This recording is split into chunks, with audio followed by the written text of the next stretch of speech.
Rover. Fancy running into you here. Won't you dine with me? Ms. Margarita asked me to sample her newest pizza. But my goodness, these portions.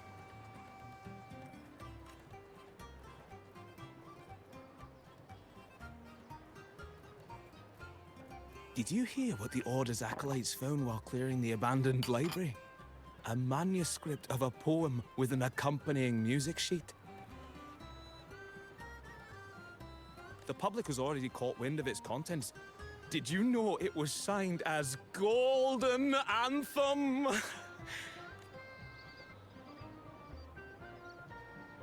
They say it was their last work, written aboard the Pilgrim's Sail.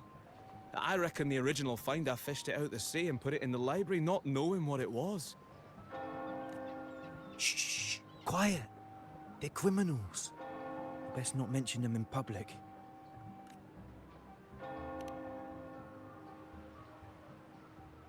Shh. That name is not to be spoken of in Raguna. Simply put, the Golden Anthem was once a renowned poets' society. Their 3 members were once the Sentinel's cantors, but the Order banished them for insulting the divinity. Allegedly, their pilgrim sail caught fire and none on board survived, and thus their last known work disappeared. Well, since the manuscript is no longer secret, how does the tune sound? Give me a second. Let me think.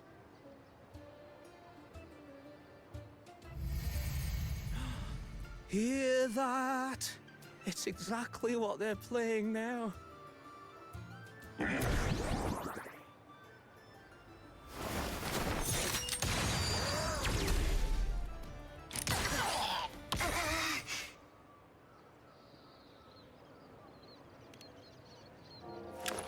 Well, it would appear they were possessed by daemons, just as this very article suggests.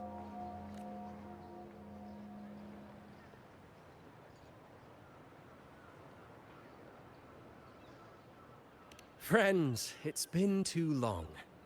I gather you were also listening in on that conversation about the Golden Anthem's last work? What did you mean by daemons? Resentful of the Order's verdict, they committed to paper a curse upon Rinascita and Raguna. Those favored by the divinity were the most willing to raise the blade of rebellion, for they alone knew how to make divinity bleed and doctrines crumble. Though they died in exile to a great fire, their resentment festered in their music and poetry, transforming into horrors known as daemons. Like the fire that dragged them to hell, these daemons will spread throughout the land and burn all of Raguna. This article was recently published in the Raguna Literary Journal. Quite the perspective, wouldn't you say? Vengeance born of resentment. Such dark and twisted characters are hard to resist. Perhaps someone unwittingly played that tune just now and opened the plushies to possession by the daemons. Then again, it's all conjecture. Those in the Poet Society died years ago, and who's to say what really happened? Now, if those vengeful spirits really do exist, well, out of all the patrons here, they went straight for you, Rover. Curious and curiouser. By the way, it just so happens that I made a copy of the Poet Society's last work. Here, take it. Consider it a little souvenir from your spirited encounter. Maybe it'll prove useful later. Goodbye, friends. A change of venue is in order. I must finish my play.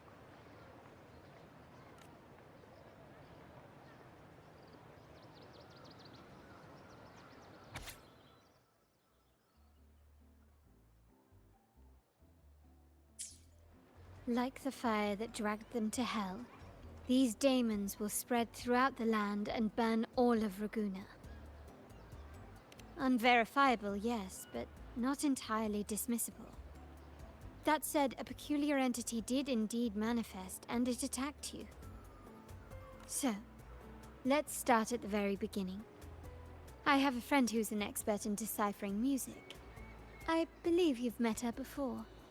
She who resembles Topaz should still be near Whisperwind Haven at this hour.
In her world, poetry and music hold equal sway.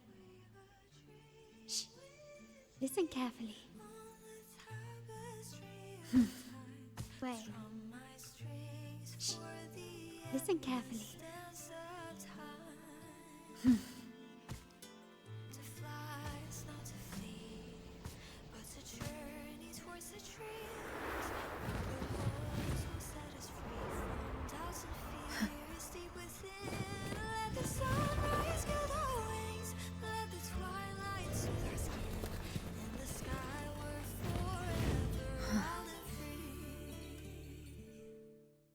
Follow the song to find her.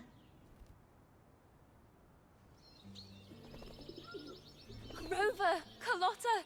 It's been too long. You really must adore that song.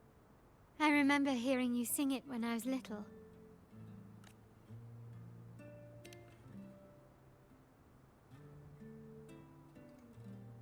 When I was a child, whenever I passed by Chacona's house, I'd always hear music drifting from the courtyard. Lively, spirited, and so full of emotion. I remember it well. Those two guards of yours were like giants from Septimont. Easily 200 pounds of pure muscle.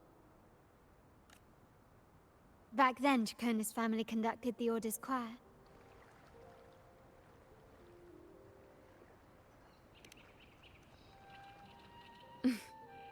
How should I put it? Well, as they say, families are always rising and falling.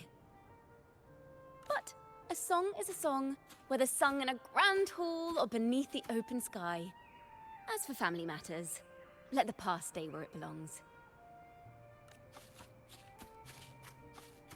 Anyway, the two of you came in such a hurry. I suppose you're not here to take in the music?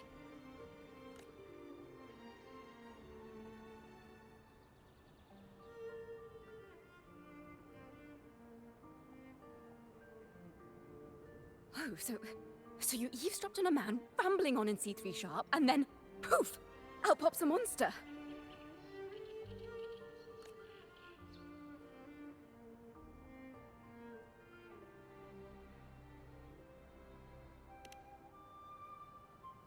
It is the point. I need to know what kind of music could possibly have the power to conjure up those monsters of yours.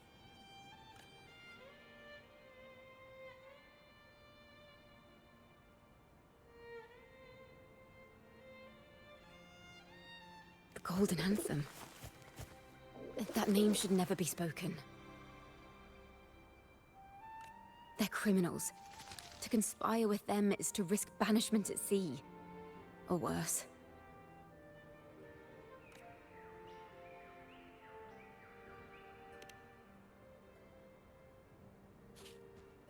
Don't worry. This won't be the first time we've crossed paths with the Order. Fine. From what you've told me, the composers of this poem cursed Rinascita, spelling the fall of Raguna. When the poem is played, some type of horror appears. If I understand correctly, that's what attacked you and Carlotta. If you ask me, this story is a right load of codswallop. I don't believe a simple little poem could curse Rinascita. Then you...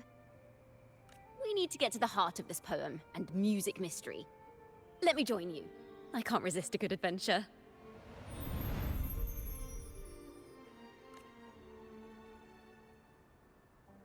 I'll help you find the link between the music and those daemons. But in return, I want you to hand these pages to me for safekeeping.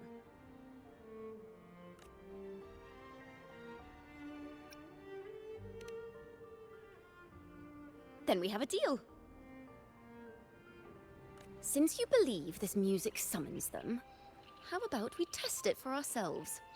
I've already memorized the sheet music. It's risky, but there's no surer way to find out.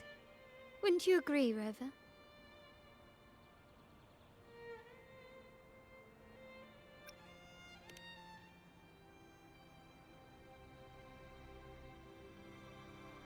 The final work of poets banished to distant seas and condemned to death. What, I wonder, did the verses forged in flames truly sing of?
They are just like the ones that attacked us in the restaurant.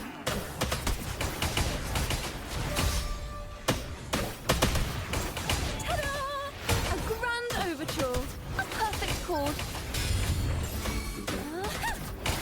Ta-da! A grand overture.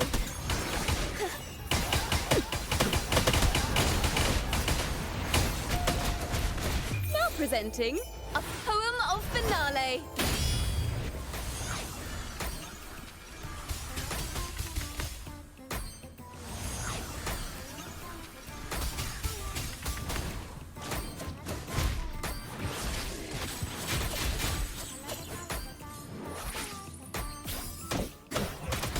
A perfect chord.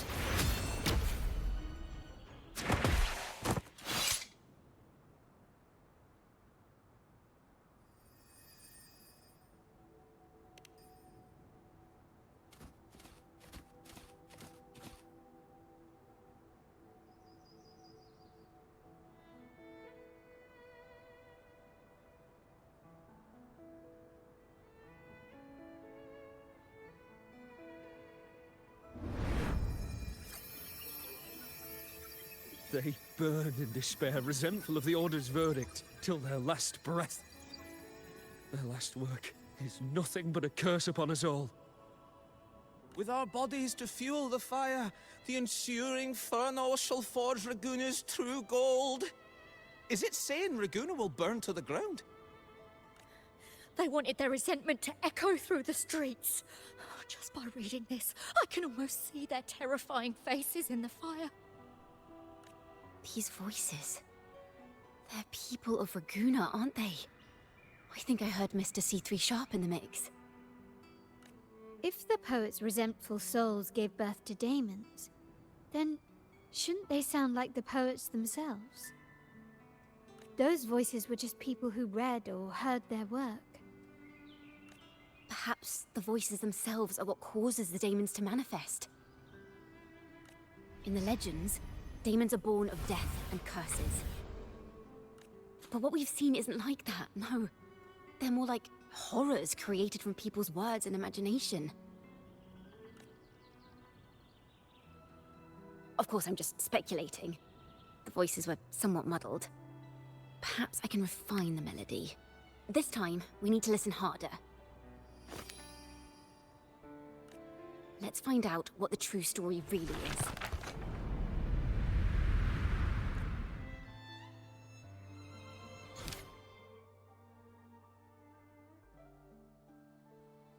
This is a realm created from melodies. Music can transcend space and time to bring memories and stories to life. No. Normally, you can't perceive the frequencies in a melody.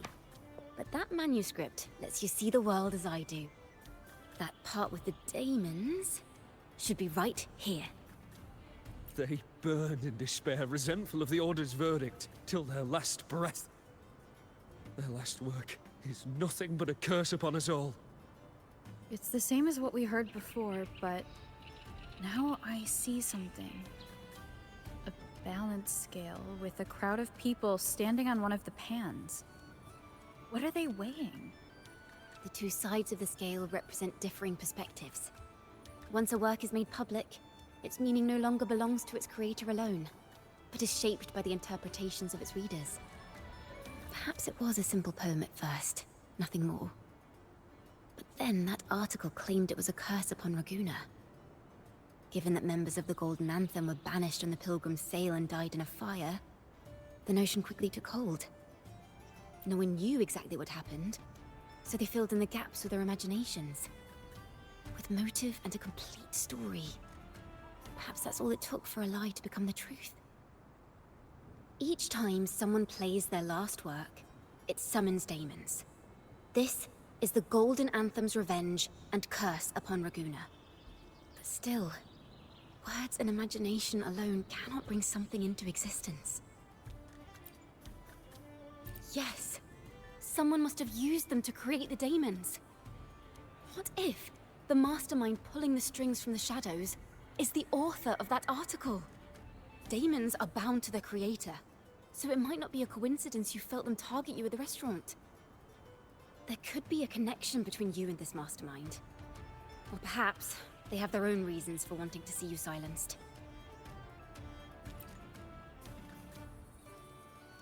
Imagination knows no bounds. If left unchecked, such incidents will only increase. For resonators, dealing with them isn't much of a challenge. But for ordinary folk, it's enough to spark panic across the city. Finding the one pulling the strings should be our priority.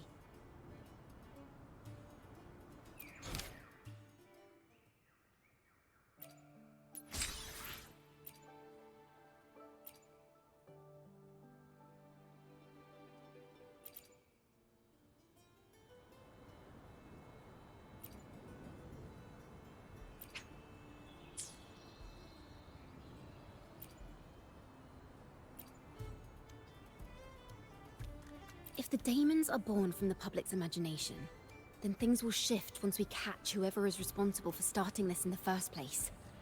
This mastermind has gone to great lengths to twist the facts, stirring fear and turning it into resentment.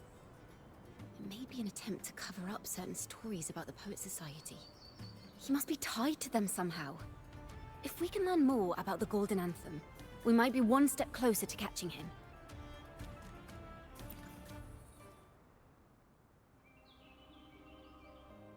Music and poetry are born from kindness and hope. Yet now they've been twisted to create these monstrosities. Whoever is behind this won't just sit back and watch. The thought of confronting them is already inspiring me to write a ballad. What should I call it? Which instruments would fit? Our enemy hides in the dark, while we remain in the light. If that's the case, we need to split up. With your tenacity and Kona's expertise, we will uncover the truth. Someone has pointed a gun at Cat's Eye. Someone ought to pull back the curtain and expose them. The family has its ways. Tracing the article's source and finding this mastermind won't be a problem. If we find melodies connected to the Poets Society, I can bring the past into clearer focus. I've got it, Rover! I know a place where they've definitely left their mark. Let's go! Onward to new melodies!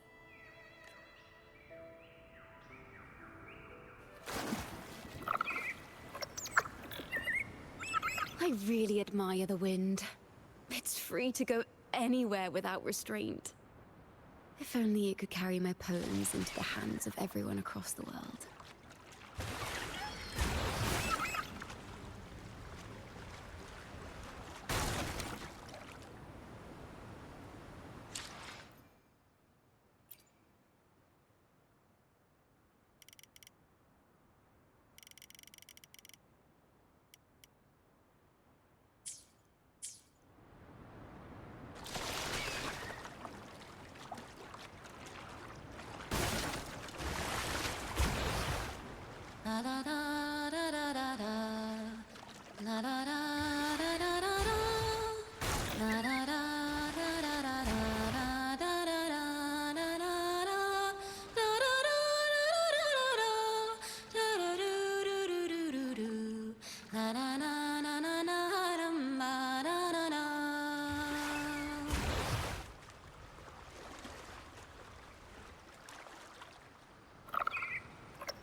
Ta-da! Welcome to Requiem Paradise. This is where Raguna's musicians lay their old instruments to rest. For the people of Raguna, the sea is everything. We live and sleep by the sea, and our souls drift out to sea when we pass.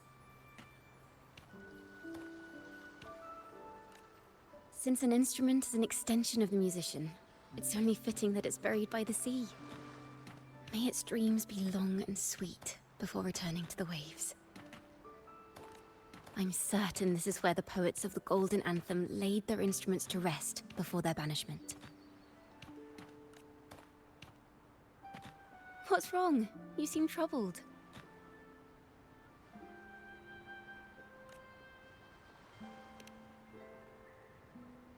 Is that what's been on your mind this whole time? I say, if the answers aren't coming, let it all go and clear your mind. To be honest, I haven't found any leads either. But worry not. This is what we bards call a bottleneck. Once, I spent 3 days just trying to find the right words to describe a tree. Couldn't do it. Not one word. So, I stood under that tree and prayed for an apple to fall on my head. You know, just like in those stories where inspiration strikes after an apple hits you. And, well, at least you get a snack out of it.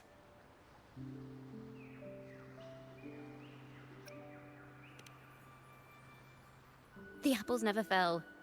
I stood under that tree until I couldn't any longer, but still no inspiration came.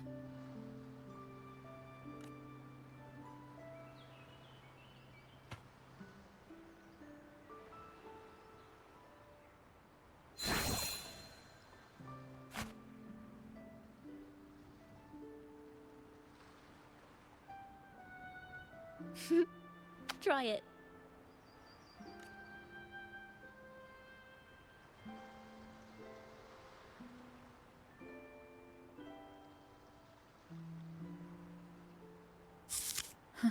It's a real apple. Later, when I finally decided to leave, I looked up through the gaps in the branches and suddenly saw a blooming flower atop a cliff. Turns out, even without an apple, inspiration may yet strike. But if I hadn't stood there, I might have missed that unexpected burst of beauty. So, maybe this is enough. Let's put aside heavy thoughts and continue our walk with a clear mind. I'm starting to understand why Carlotta calls you Topaz. Is that so? but I'm nowhere near as dazzling as the sun. If anything, I'd rather be like Icarus in the story. Soaring freely in the sky, even if it means falling in the end.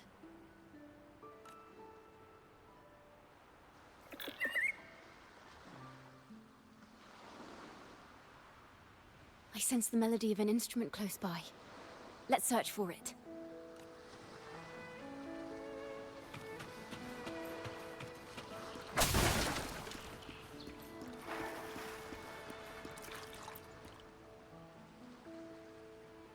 A flute, but it sounds sharp and harsh. If this were a performance, I'd say it's trying to finish as quickly as possible, barely giving the notes a chance to breathe.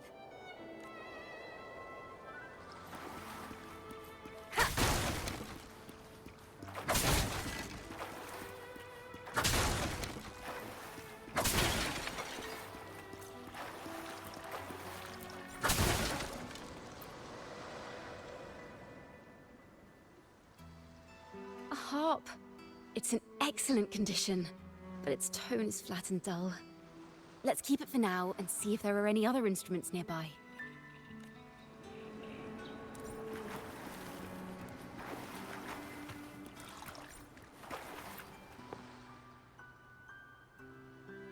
Is that a lute? Its echoes are faint. Perhaps because it's been abandoned longer than the previous two. I'll need some time to decipher it. Wait. The sound may be weak, but there's an undeniable strength to it. Rover, behind you! It seems this lute likely belonged to a member of the Poet Society. Which is to say, it holds the melodies they left behind.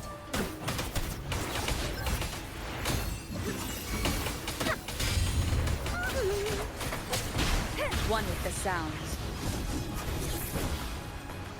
You will obey.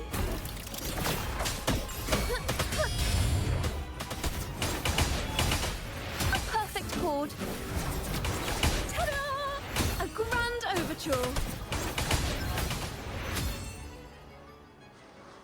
The timbre also matches. I believe this lute is exactly what we've been looking for. Sometimes, even when the instruments are the same, the performer's mood can change the entire sound.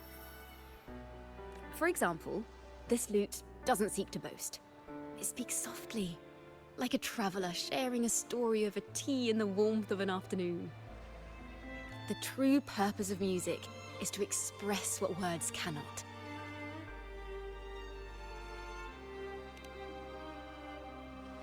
Rover, if there's something you want to say but can't put into words, if you sing it, maybe I'll understand. But I haven't even heard you sing yet.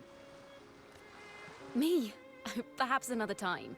Once all this is settled, I'll perform for you. Be sure to listen closely then. Now, it's in the lute's hands. I hope this melody holds a tale worth telling.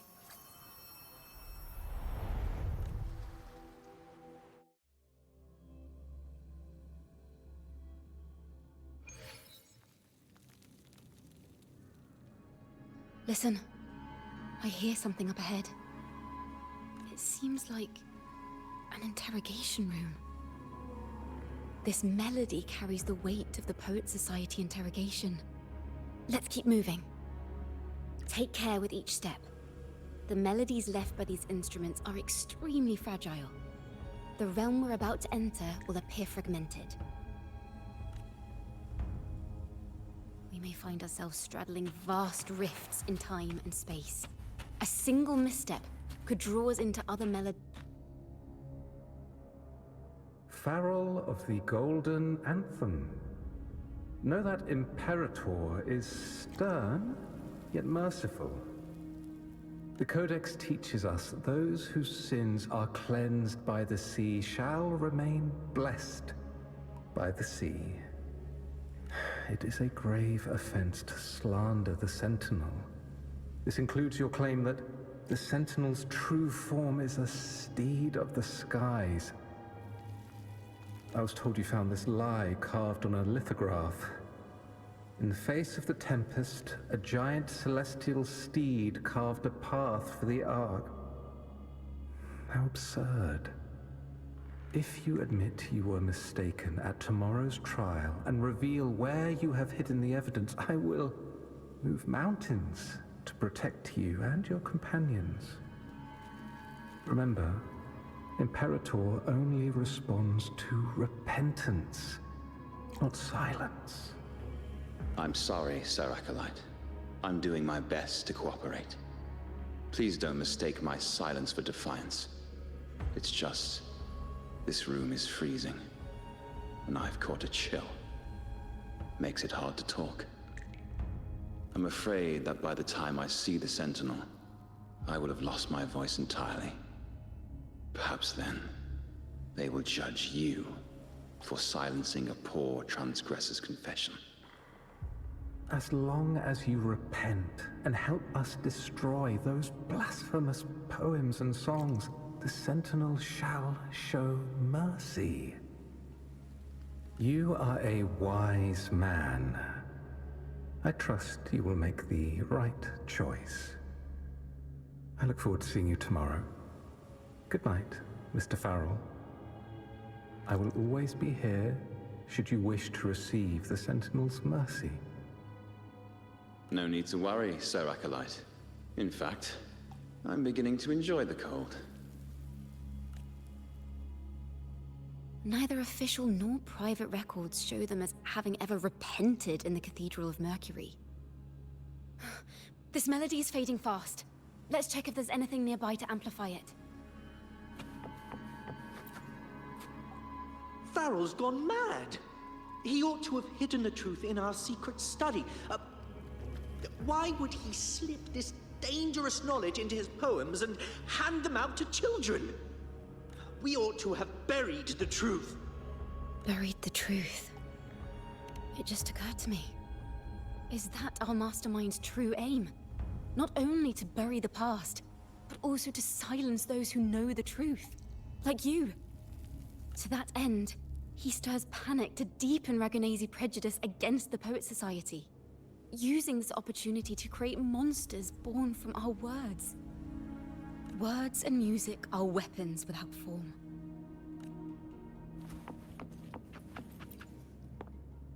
I knew this was to be our fate.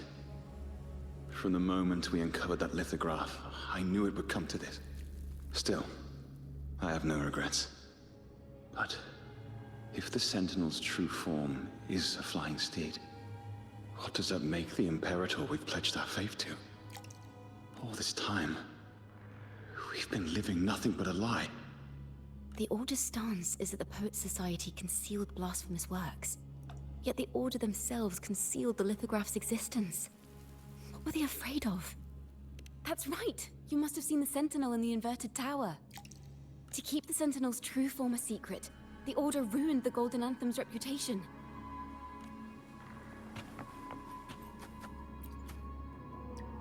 I understand what Farrell was trying to do. We're not adventurers or mighty resonators. We don't even have the time or ability to determine whether that lithograph is real or fake. Farrell only wanted to share the voice of uncertainty. He hoped someone might understand his doubts. Our fate has been sealed. All we can do now is choose what we believe, and carry what we hope to be the truth to our graves. They don't sound like they're full of hatred at all. If anything, they appear to have anticipated what would happen. During the interrogation, they kept their composure and did not offer fierce resistance. In fact, they even showed sympathy for the interrogator. Everything seems to revolve around the Order. Could they be the ultimate mastermind behind this? We don't know that for certain. But at least we now know the Poet Society would never place a curse on Raguna. The melody is fading faster now and becoming unstable. We should leave. We can continue our discussion later.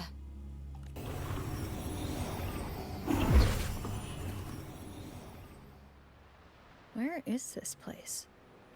A study? Chacona, are we... Chacona?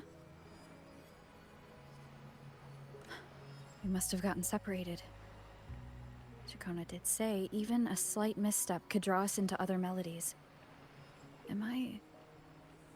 You are to build a home here, like seabirds. Dwell upon the water, just as countless stars dot the night sky. I don't know if what I'm feeling is right or wrong. They were clearly the Sentinel's cantors. Why would anyone call them criminals who insulted divinity?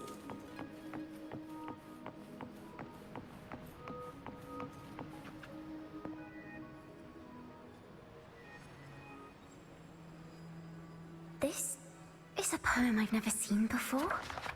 It's so different from what they used to write. Do not place flowers on my tomb, for I do not rest beneath the stone. I am the sea wind at Raguna's walls. I am a dawn that breaks through thorns.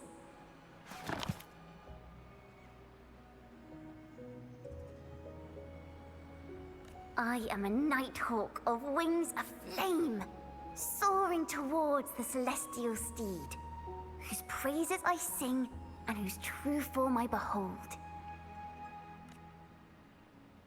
A flame, celestial steed, true form I behold.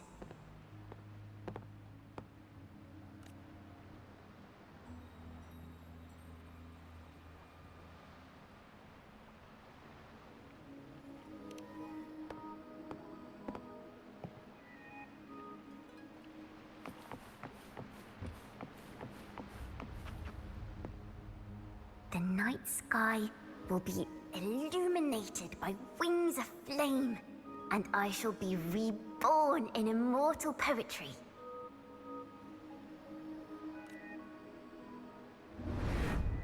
Because they cannot banish the truth, the Order of the Deep instead banished us to the sea.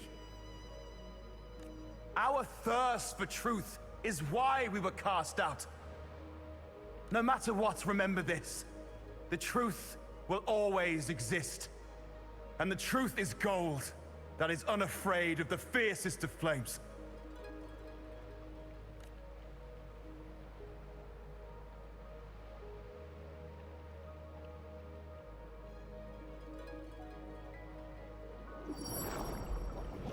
I can't get through, but the sounds are coming from over there.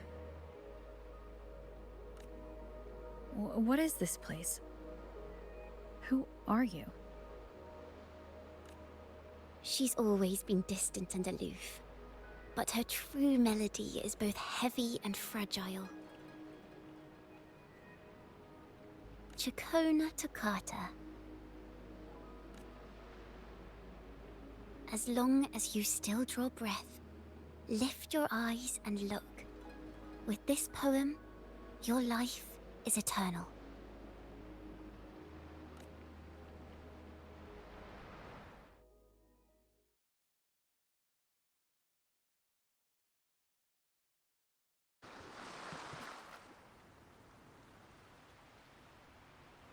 Rover? Rover, are you all right? Finally, I got you out of there. You must have been drawn into a different melody on our way out. I just walked into a study and ran into a strange little girl. She seemed quite taken with the Poet Society's work. She mentioned a name. Chacona Toccata. I see. I don't know who you met, but Toccata is my family name. As I said before, for family matters, let the past stay where it belongs. Just call me Chacona. We don't need to overcomplicate things. Well, we have made some progress. The melody we were in gave me a hint on what to do next. Yes, seeing as they banished the Golden Anthem, we might find more clues in the Cathedral of Mercury.